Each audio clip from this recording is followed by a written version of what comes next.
hace algunos años, un doctor que se llama Domenico Ricucci hizo unas publicaciones muy interesantes con respecto a la necrosis, ¿no? Lo que nosotros creíamos que una necrosis, pues hay una muerte pulvar completa, él demostró que no existe. Siempre en las necrosis pulpares van a tener algún tejido remanente pulpar y algunos dicen que son fibras nerviosas que te dan un tipo de respuesta, pero en realidad no se sabe si hay solamente fibras, si en realidad hay células pulpares vivas, ¿no? Pero la conclusión es que en una necrosis pulpar no existe una muerte pulpar completa. Y se van a dar cuenta cuando trabajan, por ejemplo, una molar superior a la apertura, y se van a dar cuenta que el conducto mesial o mesiovestibular sangra, un sangrado rojo, ¿no? Y se van a dar cuenta que el conducto palatino no sangra nada. Entonces uno se pregunta, o sea, ¿cómo en un diente puedo tener un tejido pulpar vivo y un tejido pulpar muerto? Y la duda nace, ¿cierto? Y ya me preguntan, doctor, ¿y cuál es el diagnóstico, no? Si acá tengo un tejido pulpar vivo y el conducto palatino tiene un tejido pulpar necrosado, muerto. Entonces, el diagnóstico que se considera es lo más grave que está sucediendo. O sea, no podemos hablar de una pulpitis, por ejemplo. ¿Qué es lo más grave que sería? Será una necrosis. ¿Vamos? Y le va a suceder. Entonces, signo característico, habíamos visto, cambio de coloración, ¿no? Listo. Luego tenemos tratamiento de conductos iniciado, en la cual se hace la apertura, la exéresis, ¿cierto? Y lo que encontramos, pues, no es obturación. O sea, esto no se considera un tratamiento inicial. En el tratamiento iniciado vamos a ver de repente una restauración en la parte coronal, o vamos a poder observar un conducto que ya ha sido instrumentado con un cemento provisional, pero no encontramos ningún tipo de material dentro del conducto. Entonces, ojo, tratamiento de conductos inicial, ¿cierto? Por ejemplo, miren esta molar, ¿no? Ya se hizo la apertura, pero ¿qué podemos observar acá? Un instrumento separado o fracturado, ¿cierto? Cuando vamos rotatorios hay que evitar que esto suceda. ¿Cómo se evita esto? Utilizando limas, ¿no? Nuevas de preferencia. Cuando utilicen en su paciente, utilicen limas nuevas para que no le suceda eso y no tengan problemas, ¿sí? Para lo cual, igual, mi diagnóstico será un tratamiento de conductos inicial, ¿cierto? Y tendríamos que hacer el tratamiento de endodoncia, de repente llevarlo a posgrado para ver cómo va a ser el manejo de esa lima fracturada o separada. Y el otro diagnóstico será un tratamiento de conductos previo o previamente tratado, ¿sí? Aquí, a diferencia del anterior, yo voy a encontrar un material de obturación que no sea un medicamento intraconducto. Este material de obturación, o sea, aquí, por ejemplo, no me interesa si la endodoncia o el tratamiento me quedó corto o estoy sobreobturado. Basta que yo encuentre algún tipo de material de obturación. Estamos hablando de un tratamiento de conductos previo o previamente tratado, ¿no? Y en este caso, pues haremos el retratamiento, ¿no? Para poder solucionar ese problema. Lo mismo, al encontrar un material de obturación, hay un tracto sinusal. Este es un cono de gutapercha, ¿no? Estamos haciendo esta famosa fistulografía y el tratamiento será volver a hacer la endodoncia o un retratamiento, pero nuestro diagnóstico será un diente previamente tratado. ¿Por qué? Porque encontré algún material de obturación dentro del conducto. Muy bien, hasta acá el diagnóstico pulpar quedó claro. ¿O hay alguna duda?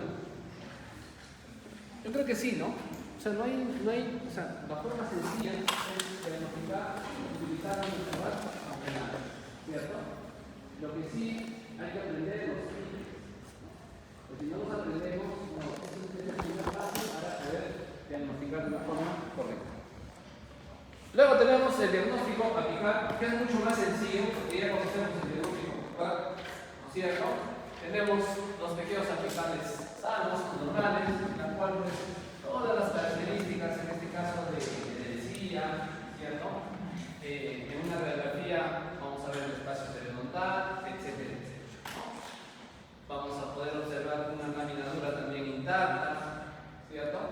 Ya, esto ustedes lo conocen. Y tenemos a la periodontitis apical sintomática. ¿Recuerdan? Dijimos sintomática es sinónimo de agudo, ¿cierto? De evolución rápida.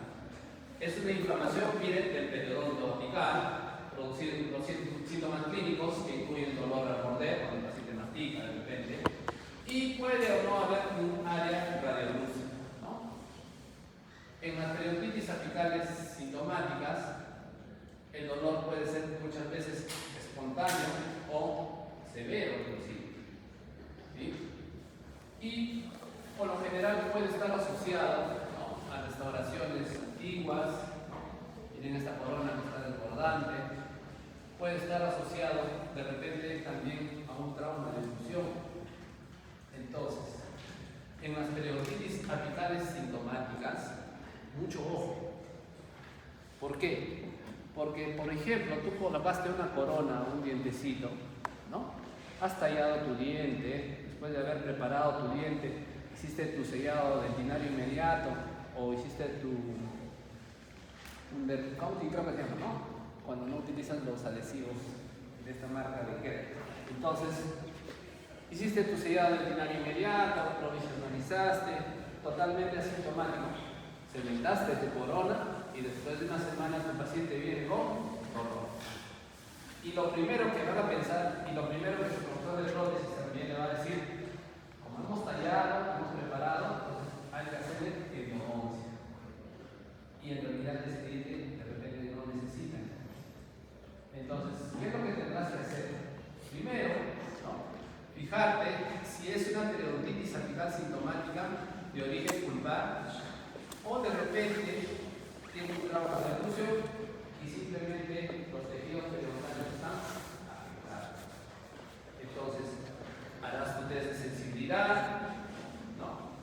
Y en base a tu test de sensibilidad vas a tener un diagnóstico del estado pulpar.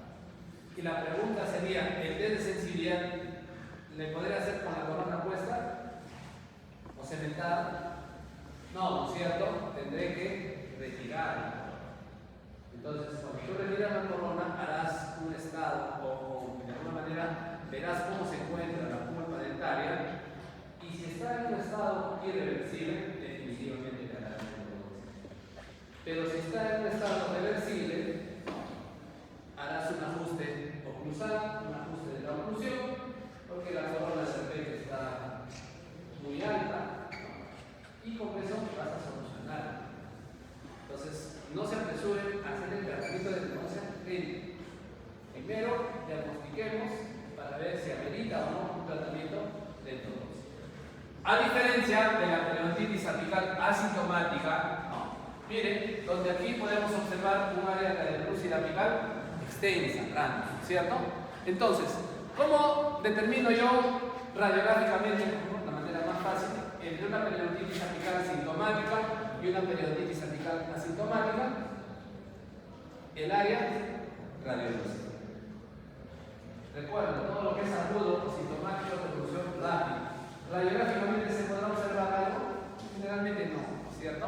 Pero cuando es algo crónico o asintomático, le hemos dicho, sí, voy a poder observar algún tipo de lesión.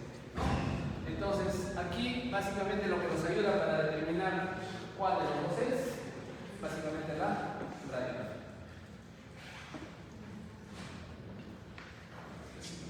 Entonces, lesiones de gran tamaño, ¿cierto? Miren abajo. Lesiones de gran tamaño. Esta lesión es de uno de sus compañeros acá en la universidad. Entonces, uno dice, no, pero tú estudias odontología, ¿no? ¿Cómo puedes tener esta lesión?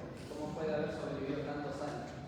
Lo que él manifiesta es que de pequeño sufrió un golpe y toda la vida lo sufrió. Ya por necesidad de su compañero que se iba a desaprobar, creo que yo necesito una endodoncia. Su compañero le tomó la radiografía y observamos una radiografía y nos reíamos, ¿no? Porque imagínense, ¿no? Alguien que estudia odontología que pueda tener esta lesión. Y observamos si tenía un tracto sinusal, si tenía una zona edematosa, y no tenía nada. Solamente cuando le hicieron percusión, si no está nos causó gracia porque no solamente tiene la lesión, si ustedes se fijan acá el conducto ya tiene un proceso de reabsorción interna.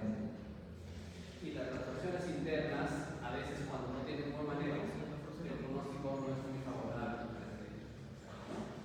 Entonces le dijimos, vas a ser un odontólogo sin tu primera mano.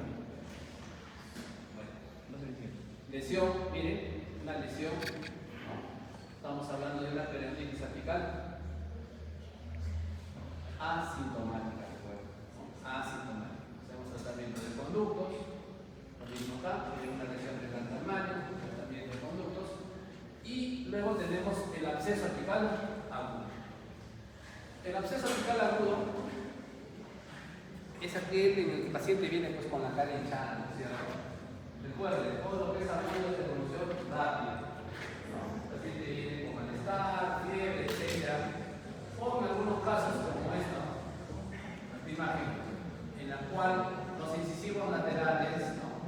Cuando tienen una lesión cariosa profunda, con compromiso lumbar y se forma un absceso, la parte del paladar comienza un proceso de hinchazón, de edema, ¿no es cierto? ¿Y por qué el incisivo lateral tiene esa característica? Porque sabemos que la inclinación de la porción radicular es hacia visto para ti. A diferencia del canino, que se da hacia visto, ¿cierto? Entonces, cuando han estado haciendo sus tratamientos, se han dado cuenta de este canino, todos muy gruesas, ¿no? Pero si tú curvas y le das la orientación hacia el vestibular, y el canino ingresa, ¿cierto? Entonces, les ha pasado. El incisivo lateral también tiene esa característica, ¿no?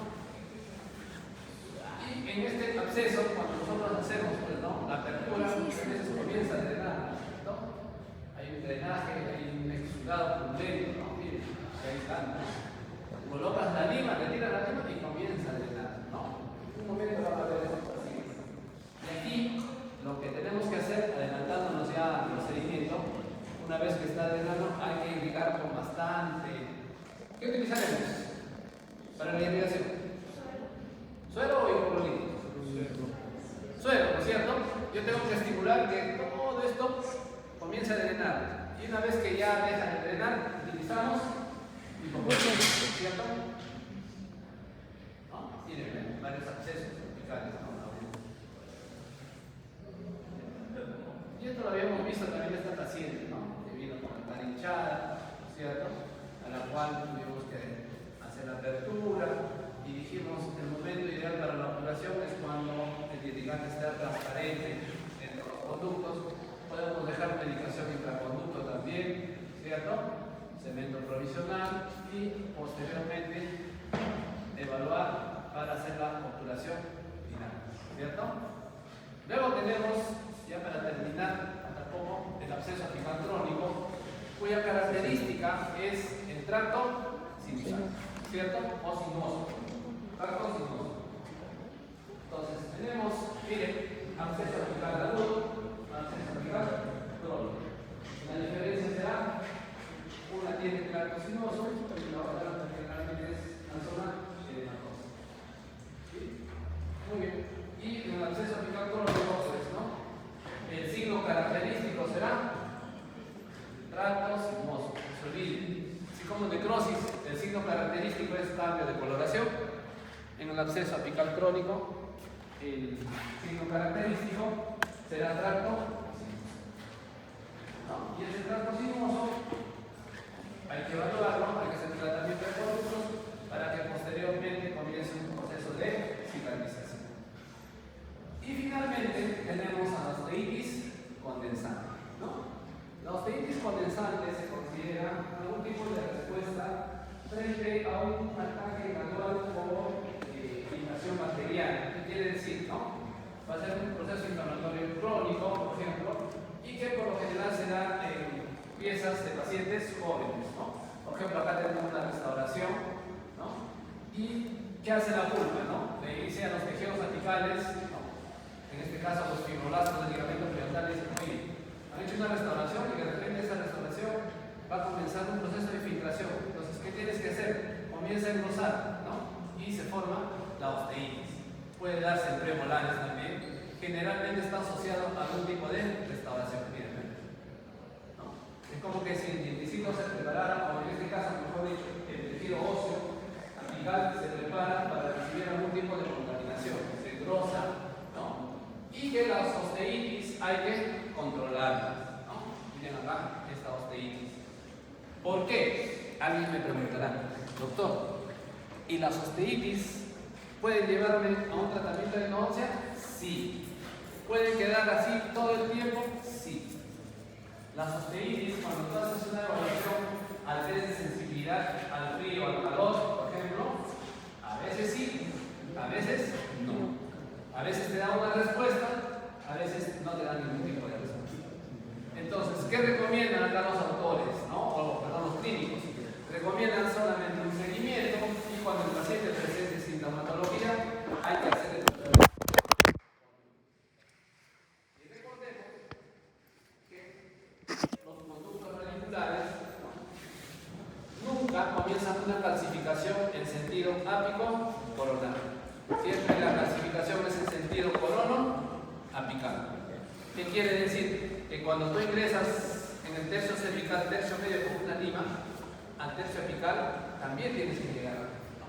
Y no decirnos, doctor, está calcificado. La calcificación no sucede. ¿Estamos? Creo que lo habíamos visto en una clase, ¿cierto? Entonces siempre es el sentido corono-apical. Nunca es el sentido ápico-coronal. Muy bien. Para terminar, lo que hacemos ahora, frente a todas las pruebas que han visto, es muchas veces complementar para el diagnóstico a través de una tomografía con BIM, ¿no? O una tomografía para endodoncia de campo reducido, ¿no? En la cual pues vamos a observar algunos detalles, ¿cierto? De los diferentes, de los dientes que queremos estudiar o analizar. Esta tomografía, por ejemplo, es casi de todos los dientes. Para endodoncia, las tomografías solamente abarcan 3 piezas dentales. Por ejemplo, si yo quiero esta pieza dental, el incisivo central, la tomografía solamente me va a tomar para endodoncia 3 piezas dentales. Es mucho más específica, el campo es mucho más reducido. Y me va a permitir observar detalles en los diferentes cortes que yo puedo hacer, ¿cierto? Es similar a una radiografía, pero en los diferentes cortes yo puedo ver las lesiones, puedo ver conductos radiculares no tratados, o puedo ver una diversidad en lo que respecta a la anatomía, ¿no? En este caso se trabajó esta molar que ya estaba. ¿Qué diagnóstico será este? Si yo veo solamente la radiografía, ¿qué diagnóstico será? ¿Qué diagnóstico? Pulpar, ¿no? Pulpar. Ya, ¿pero qué diagnóstico? Dijimos, cuando no encuentro nada en el conducto, será un tratamiento inicial. Cuando encuentro un material, ¿qué será? Previamente tratado, ¿no? Si le vamos a poner una radiografía ahí y le vamos a preguntar, ¿cuál es el diagnóstico? ¿Cierto? Tiene que saber. Y el tratamiento será retratamiento, o sea, volver a hacer, ¿cierto?